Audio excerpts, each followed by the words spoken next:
গত ২৪ ও ২৫শে মে হয়ে গেল ইটালির ভেনিস সিটি কর্পোরেশন নির্বাচন। এই নির্বাচনকে কেন্দ্র করে ভেনিস কমিউনিটিতে বিভিন্ন রাজনৈতিক দল ও সংগঠনের সাথে একে অপরের মাঝে দূরত্ব তৈরি হয়।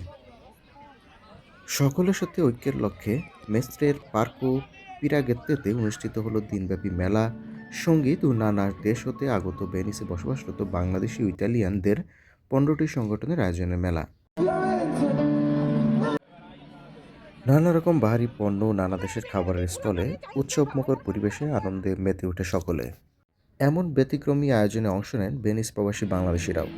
এ সময় এই মেলার উদ্দেশ্য নিয়ে কথা বলেন ভেনিস সিটি কর্পোরেশনের নির্বাচনে প্রার্থিত ডেমোক্রেটিক পিডি হতে নারী কাউন্সিলর পদে প্রতিদ্বন্দ্বিতাকারী প্রার্থী ঋতু মিয়া সহ স্থানীয় বাংলাদেশ সংবাদ। আসসালামু আলাইকুম, আমি ঋতু।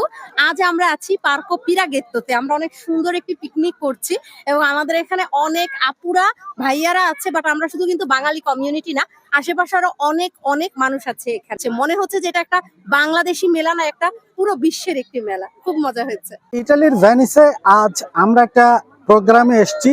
এটা হচ্ছে এই এলাকার মানুষ সবাই একত্রিত হয়ে একসাথে রাতের খাবার খায় এবং এই খাওয়াটার একটা ভ্রাতৃত্ববোধ আছে, একটা সৌজন্য আছে, একটা আন্তরিকতা আছে, পারস্পরিক সামাজিক সম্পর্ক বৃদ্ধির বিষয় আছে। এই বিষয়গুলো খুব চমৎকার ভাবে এখানে তৈরি হয়। সো এই এমন একটা অনুষ্ঠান আসলে আমাদের সবার জন্য অত্যন্ত ভালো এবং জনপ্রিয়। আমাদের এমন একটা উৎসবমুখ পরিবেশে আসার জন্য এবং নিউজ কালেকশন করার জন্য। সুন্দর পরিবেশ।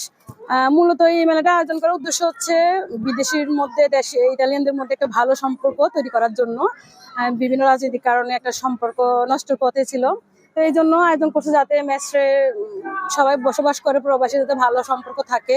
তারা মনে করেন সকলের মাঝে ঐক্য ও সুসম্পর্ক টিকিয়ে রাখতে এমন আয়োজন ইটালিয়ান সহ বিভিন্ন দেশ হতে আসা প্রবাসীদের নিয়ে মাঝে মাঝে করা উচিত। মনিরুজ্জামান মনির, কাগজের খবর।